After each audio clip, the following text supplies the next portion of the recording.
What's going on, guys? It's Jimmy here. Welcome to our daily show where we discuss everything going on here in our country that you need to know about here on a daily basis. And you might not be aware of this, but guess what is coming or might be coming soon yet again? I'll show it to you right here. Check this out. U.S. warned to get ready as Europe deals with another COVID-19 rise. Yeah, and generally they get it before we do, and then it comes over to us. And these are new variants. New variants. Take a look here.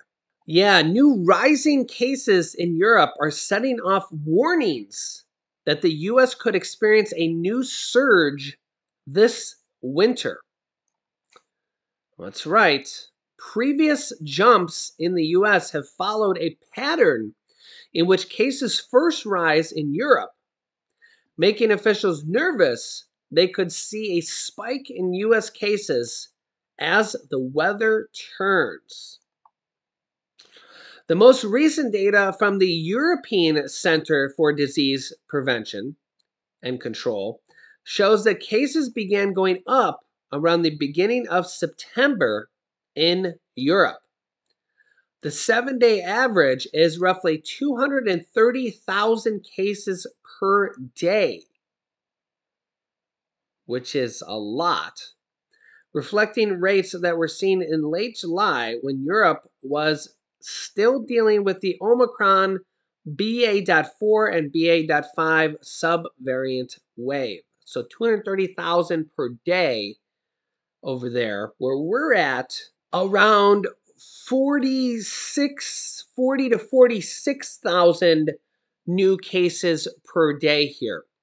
We're on actually a little bit of a decline, as you can see here on this trend. You can see here, we have all these different kind of, it goes up, it goes down, it goes up, it goes down, based on the variants and how people are, and how everything's going here.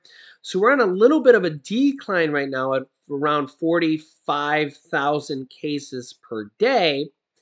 We have had total, and remember, these are only the people that go to official testing facilities. Not if you use the at-home test and don't report it to anybody, which is probably a lot of people, as the White House sent out millions and millions of those tests, hundreds of millions of those tests.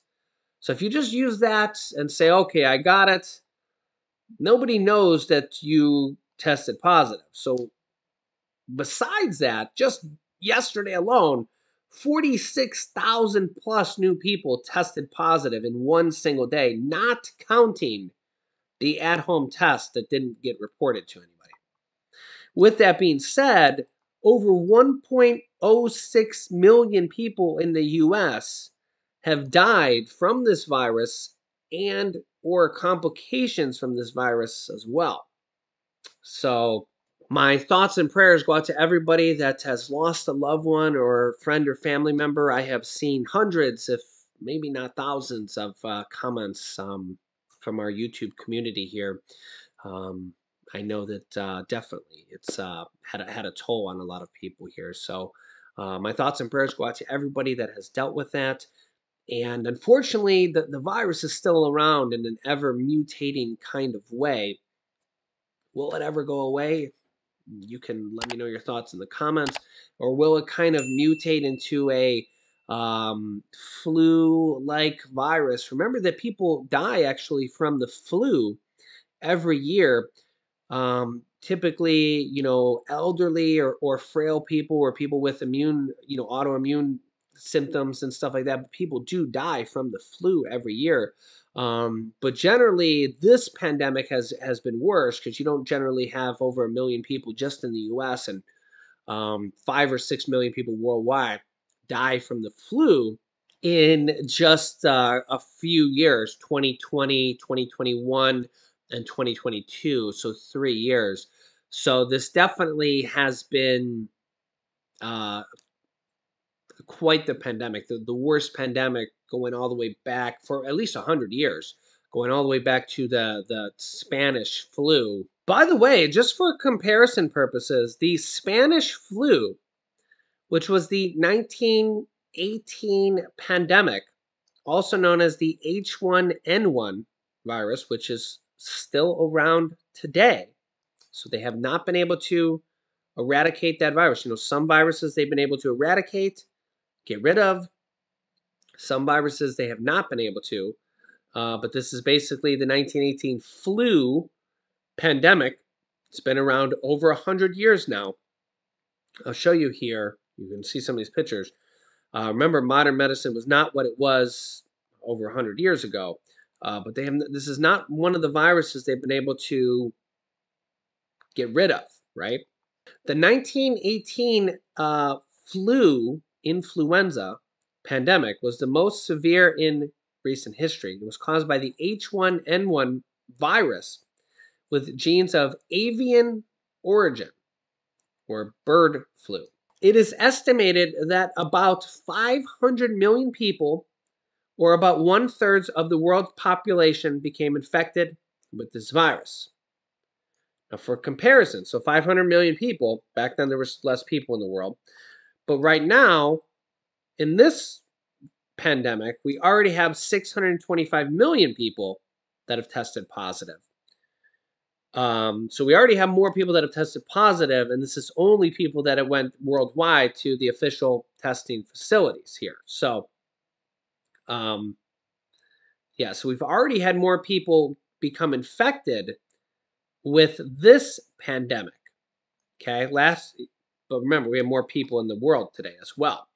So 500 million estimated people became infected with the 1918 pandemic, because there's a lot of conspiracy theories out. So this just shows you that 100 years ago, this pandemic infected about 500 million people. But this is where it was worse. The number of deaths was estimated to be at least 50 million worldwide, but only 675,000 occurred in the U.S. So 50 million worldwide, 675,000 in the U.S. So you compare that to this one, we've had 6.5 million worldwide and over 1 million in the U.S. So we've had more deaths in the U.S. this time around from the virus and from complications. And we also have long COVID, where people are suffering. I see comments in the comment section here today, even people saying, yeah, I have complications from the virus. I still feel it. And 6.5 million deaths worldwide. So last time around, less than 1 million deaths in the U.S. approximately, but 50 million deaths worldwide. This was 100 years ago, guys. But remember, this pandemic's not over. This pandemic is not over. Also remember that the H1N1 virus is still around. It's still around. Remember, we had an H1N1 outbreak several years ago. What was that, Bob? It's got to be, 10 years ago now or so? So, yeah, you got to kind of realize that viruses are the real deal. And you got to take them seriously. And everybody's kind of got their own opinion on what to do with them. But yeah, they definitely, it's a tough situation here. But the two new variants right now coming that they're worried about that are in Europe are the variants BQ1 and BQ11. So if it's not one thing, it's another. Yeah, both BQ1 and BQ11 descended from BA.5, which was the, they say that it was one of the variants that could spread the easiest. BA.5 currently accounts for 68% of all cases in the U.S. But The new variants are quickly gaining ground. BQ.1 and BQ.11 each accounted for around 5.7% of new cases in the U.S. During this week. Combined, that's around 11% of new cases nationwide in New York and New Jersey, and the total proportion was closer to 20%. A few weeks ago, these barely showed up on the CDC's tracker, so they're able to spread fast. Okay, next up, a couple things I want to talk about here. Number one, the student loan forgiveness of $10,000 to $20,000 is live. You can apply on the website studentaid.gov. Studentaid.gov is the website. When you're on there, click the link to go and apply. And it's officially opened now. Okay, it's officially open. Go to studentaid.gov. Click the link that says apply for debt forgiveness. And if you make under $125,000 or $250,000 for a married couple, studentaid.gov, not .com, .gov. Just go on there, fill out the quick, simple form, and submit it.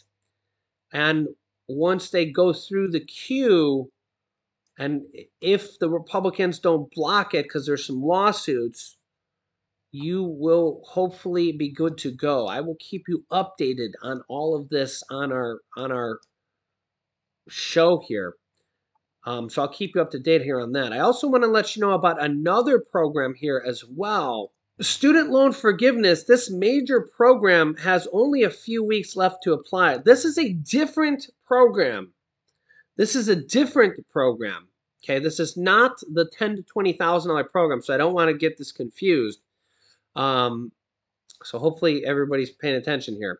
But teachers and government workers and people employed by nonprofits have only a few days to apply for a different one-time waiver that could help them erase or completely reduce their student loan debt. So you could get more than that if you're a teacher, government worker, or employed by a nonprofit. The so-called Limited Public Service Loan Forgiveness Program, I think it's called the PSL program or something like that, was designed by the Biden administration last year to fix a major problem with a long-running program designed to erase public debt of public servants. It's been going on for like 20 years, but it's had major problems. I don't know why there's a deadline on this, but for some reason there is. The deadline to apply for the waiver is Halloween. So please share this video with anybody you know that might be eligible for this, which means that public workers only have about 3 weeks remaining to secure the release. Okay.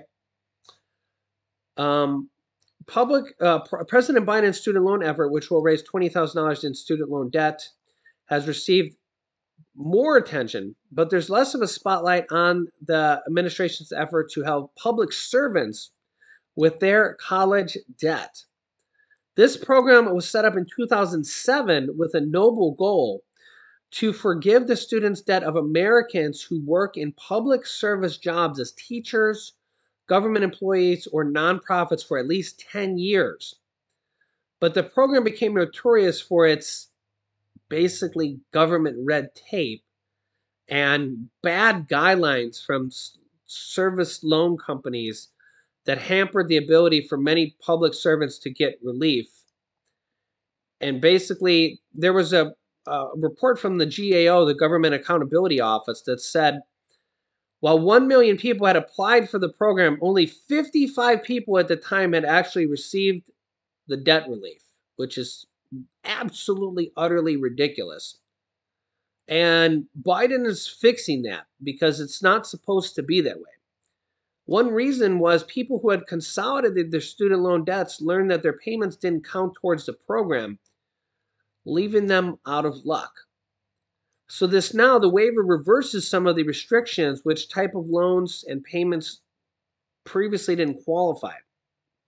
So now they're changing all sorts of rules. Any prior period of repayment will count, regardless of qualifying payments, regardless of loan program, repayment plan, or whether you made the payment in full or on time. People who consolidated their loans will now be able to count their payments towards the program. The Biden administration estimates this will help 550,000 workers who previously hadn't qualified due to loan consolidation. How do you find out if you qualify? The Department of Education has a website where you can learn about the program's requirements, which is studentaid.gov/announcements, events, PSL limited waiver, which remains complicated. So if anything, just Google this, or I will put a link down below in the description, as long as I don't forget this. Sometimes I do, but I will try to not forget. That's part of my goal here on this YouTube channel, is to share things like this that help out as many people as possible. Social Security raises, child tax credits, all these state stimulus programs. There's 33 different states. Pretty much everything on a daily basis. Also, I want to share a heartwarming story it's a little bit crazy, but it really strikes near and dear to me because if you know, I was a wrestler. If you look back there, that's my state medal for wrestling. I was second in the state of Ohio out of thousands and thousands of kids. And I actually didn't start wrestling until way later. Kids wrestled for years and years before me. And it kind of helped shape me as a man. Wrestling taught me that you could be anything in life if you wanted to. And I find this I find this holds true in life, that you can become anything you want to be if you work hard, and if you have determination in life, you can become anything.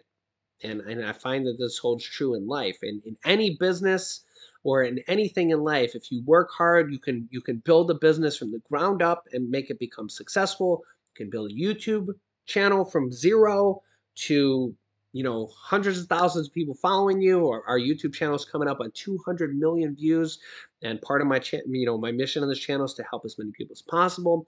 And it just holds true in life. Wrestling taught me that.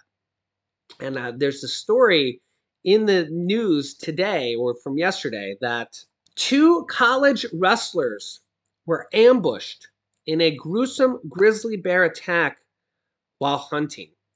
What actually happened was they were with a group of people, and one of the college wrestlers was ambushed by the grizzly bear, and the other college wrestler literally risked his life to save the other guy. And you can see them right here. And I'm going to assume that this was the guy who got attacked, and the other guy literally risked his life. And if you know anything about grizzly bear attacks, a lot of times the people just don't make it, because grizzly bears are absolutely really, really bad. And one thing about wrestlers, I'll tell you about wrestlers, is that they grow up to become, same thing with people in the military. And I have several people, my grandfather was in the military, my brother was in the military. They're just taught right. They're just taught to respect people, stick up for people, and it's just instinct. He just helped his friend. He literally seen his friend being attacked by a grizzly bear, and he went and tackled the grizzly bear and was able to save his friend's life. And now, of course, they both had to go through multiple surgeries, but it has a happy ending because they're both alive. They're both alive. And what a story. What a story to say that you lived through. Now, of course, I mean, this one guy is completely mauled, but to think that you came out of it alive and your friend saved your life. And of course, they have some broken bones, and I mean, the guy's completely, injured beyond belief. But what an amazing story to say. 2 college wrestlers lived through a grizzly bear attack. His friend saved his life, and I just find it an absolutely amazing story that, things like this are still alive and well today, that the humanity is alive and well. We can still look out for each other. So that's my good story of humanity here for today. So remember, do that for your fellow human beings as well. Remember, be kind, be positive, and look out for each other when possible. Try to do good deeds for each other. It doesn't necessarily mean you have to run out in front of a grizzly bear, but when possible, try to do some good deeds for each other. Also remember that as part of our good deeds, we're going to be giving money away to our YouTube community here in October, November, and December for the holidays. And that's right, October is almost ending, but we're going to be giving away some money here before the end of the month.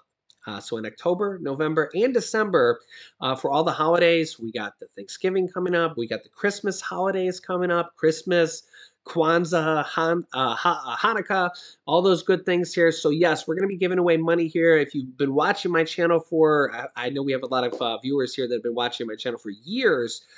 We do some contests called the What's in the Box contest, where if you can guess what's in the box, you may win money from me.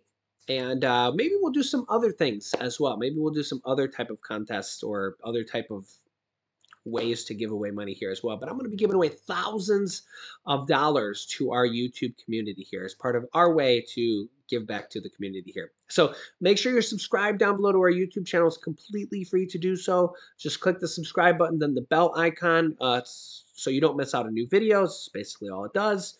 And remember that new videos come out here every day at 10 a.m., 3 p.m., and 8 p.m. Eastern Standard Time. And I'll keep you up to date here. You can click here to see my newest video about a $1,400 stimulus check potentially coming out here. And here is my newest video about a $2,400 Social Security raise. So click on one of those videos next. Thanks for watching, guys, and I'll see you in the next video.